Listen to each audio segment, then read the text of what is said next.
Eu quase não navego na internet, no ambiente religioso evangélico da internet, porque me deprime. Porque 95% do que eu vejo é anti-evangelho. É isso que eu aqui anunciei hoje, que Paulo prega, que está no evangelho, e que é proposto para as pessoas como obediência à vontade de Deus, com base em argumentos malucos, como o de um cara desse. Coca-Cola é óbvio que não é a melhor coisa para a gente ficar bebendo, mas não é por causa da saúde, não é porque a água é melhor, não é porque suquinho de fruta é melhor, não é porque ela é totalmente artificial e a longo prazo ela gera alguns prejuízos. Não é por várias razões de natureza médica, mas é só por isso, como também tem um monte de coisas que eu como todo dia, se eu comesse. Hoje em dia se sabe que se você se tornar um carnívoro e comer carne todo dia, sua propensão a desenvolver câncer é muito maior. Mas a carne não é maligna, eu tenho que ver o que me convém, o que me edifica. Quais são os equilíbrios, os balanceamentos que eu devo fazer na vida. Uma cervejinha não tem nada demais. Agora, se eu todo dia entorno latas e latas de cerveja, eu vou ficar um alcoólatra, minha vida vai se prejudicar. Uma dose de uísque não faz mal a ninguém, 2, 3. Agora, comece a fazer disso garrafadas diárias que você vai ver onde a sua vida vai parar. E assim por diante, tudo mais na vida, o nosso chamado é a moderação. Todo excesso faz mal à alma, como diz o meu texto que roda de vez em quando aí na VMVTV, está lá no site. Mas a loucura que Paulo denunciava entre nós é o elemento prevalente. As pessoas vivem pastoreadas pela loucura, pelo excesso, pela insanidade, pelo medo, não importando se é via legalismo, se é por causa de usos e costumes que se tornaram sacrossantos, se é pelo medo do contágio que certas coisas causam, segundo lhes é dito, ou se é por imposição neurótica familiar, seja lá o que for, mas as pessoas vão adotando para si posturas de proibitivas. É quase como se Deus tivesse dito: de nenhuma da árvore do jardim vocês podem comer, exceto da árvore do conhecimento do bem e do mal. Porque inverteu o negócio desse modo. De modo que vida de crente é um inferno. E o cara fica aí nessa agonia. Aí ele ouve um ritmo que ele gosta.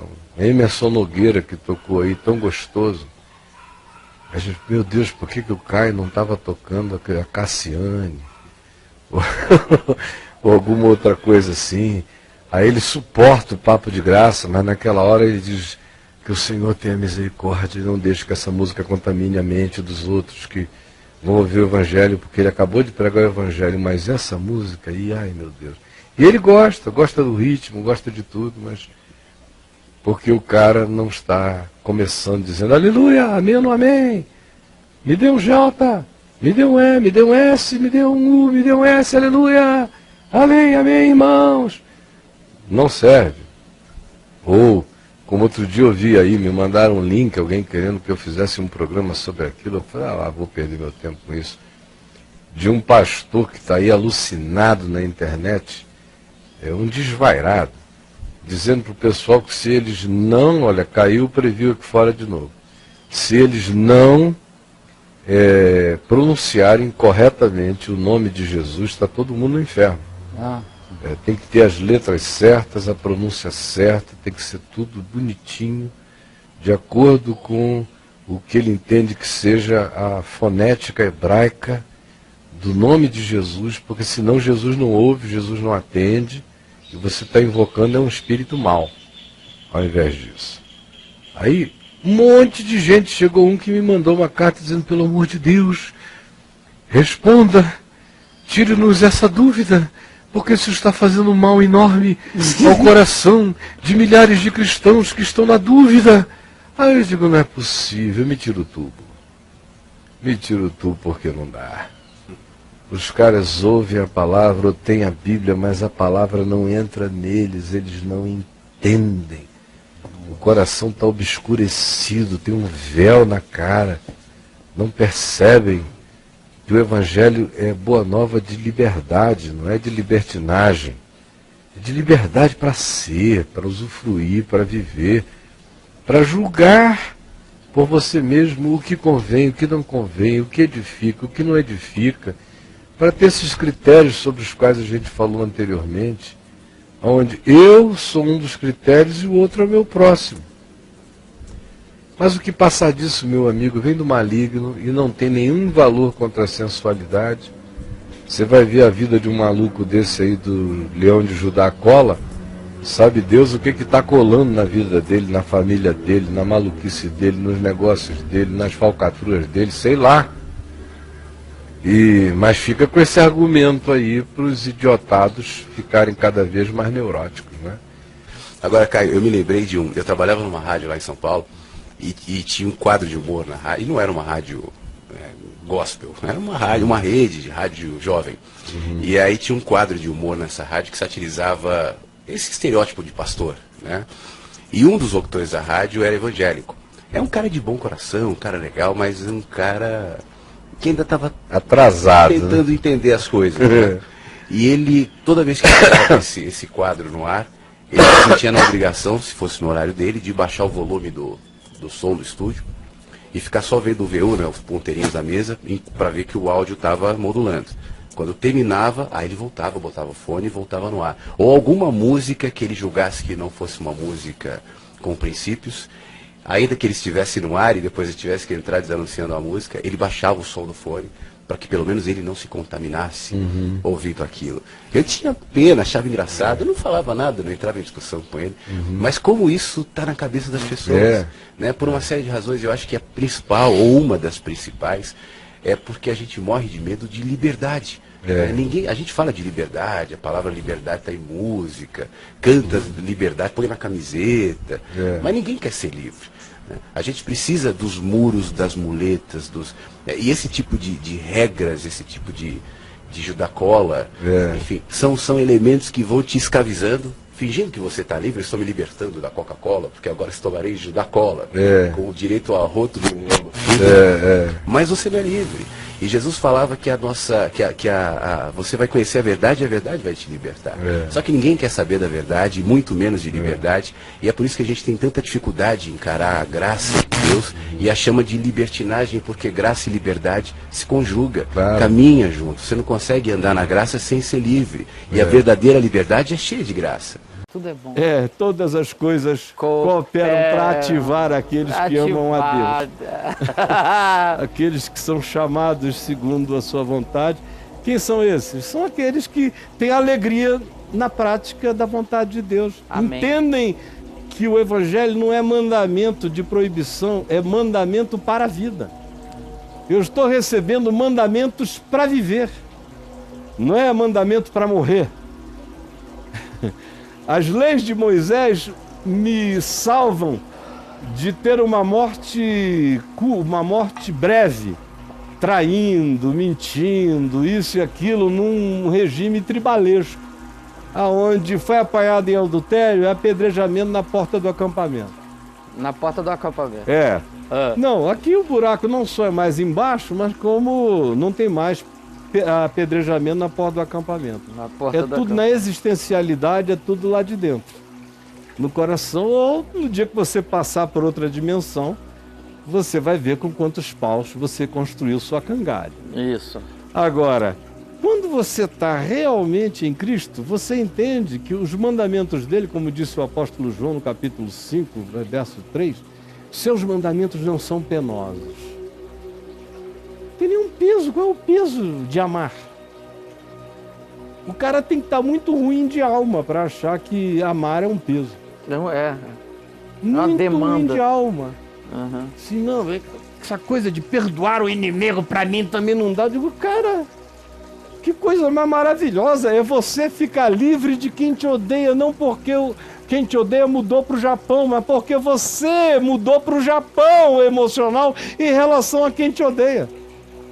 Você ficou tão longe do ódio dele que você só o abençoa e ora por ele, embora ele esteja no teu cangote tentando te fazer mal todo dia. Mas ele não tem mais acesso ao teu ser, porque o perdão o bloqueou. Quanto a conseguir me fazer mal, ele não tem o poder de me fazer desgostar dele nem uma hora do meu dia. Amém, Caio. Então é para a vida, o mandamento é todo para a vida. E quem não entendeu isso ainda, não compreendeu nada do Evangelho, porque o Evangelho é tudo menos um esforço. Ele é uma entrega. O grande esforço do Evangelho é ter a coragem de pular no nada. De pular de cabeça no nada, pela fé. Esse é o grande esforço. Depois que você pula, aí, meu amigo, é uma queda para cima extraordinária. É uma queda para o alto, linda e maravilhosa. Cai pra cima. É uma queda de ascendência celestial. Maravilhoso. Você se joga no nada e quando vê, ao invés de estar sendo abismado, você está sendo celestializado todo dia. Mas tem que se deixar ativar pela fé no Evangelho. Amém. Do contrário, isso é só blá, blá, blá e não gera nada, não melhora a vida, não pacifica o ser, não cria a nova criatura regenerada em Cristo Jesus, regenesificada em Cristo Jesus. Amém. O nosso. Cansado. O nome do cara é Cansado. Desenvolvi uma esquizofrenia quando eu comecei a frequentar a igreja. E hoje eu não consigo fazer mais nada. Quando eu volto a frequentar a igreja, a esquizofrenia volta a atacar. Por que o cara Sempre volta? que eu resolvo fazer um jejum, me dedicar à oração. Olha, foi a primeira coisa que a gente falou aqui, né? É mesmo. Foi a primeira de coisa de hoje. Não sei Não mais. tem nada que faça mais mal para a cabeça do que oração, jejum, fixados no tema da culpa, do diabo, do Deus apavorante, da luta espiritual, da tentação que não nos larga, do tesão orgânico do cara como sendo uma expressão demoníaca nele. Ninguém. Gente, não há compatibilidade entre frequência a religiões desse tipo, religiões onde o protagonista, onde o cunha da religião é o diabo, é o presidente da mesa, é o diabo. Não há compatibilidade entre frequência a esses lugares e doença e saúde mental. Vai ficar dodói. Se não andar na direção de uma esquizofrenia, vai andar na direção de uma bipolaridade, vai andar na direção da paranoia, vai andar na direção da neurose culposa, vai andar em qualquer direção não saudável. Desculpem, eu gostaria de dizer outra coisa. Eu não estou dizendo que o Evangelho faz isso, que a mensagem da graça de Deus faça isso em ninguém. Mas o que não é Evangelho pode estar cheio do nome de Deus, do Pai, do Filho, do Espírito Santo. Pode ser dito que Deus está lá, que é oração, que é jejum, que é o joelho no chão. Vocês vão ficar dodóis. Porque o mérito da oração, a causa, o objetivo, a espiritualidade toda é focada no tema do adoecimento da mente. Então, saia daí, pelo amor de Deus. Vá cuidar da sua mente. Procure um psiquiatra. Você já procurou? Se trata. Poxa, pare de frequentar o lugar do fomento da sua doença. Isso aqui é uma coisa incompreensível.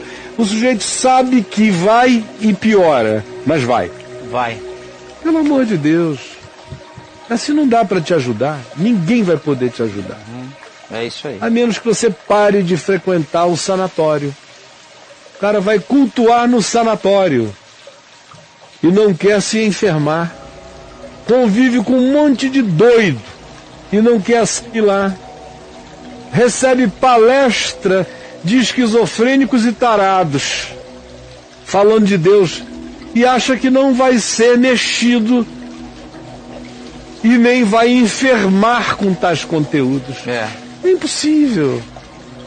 É o cara que mete a mão na cova do basilisco, dá beijo na boca na jararaca e sai reclamando porque foi picado de morte. Vocês fazem umas coisas totalmente doidas mesmo, loucas. Piores do que a esquizofrenia são as decisões que vocês tomam quando estão melhores. Pelo amor de Deus, cuide de você mesmo e o nosso tempo acabou.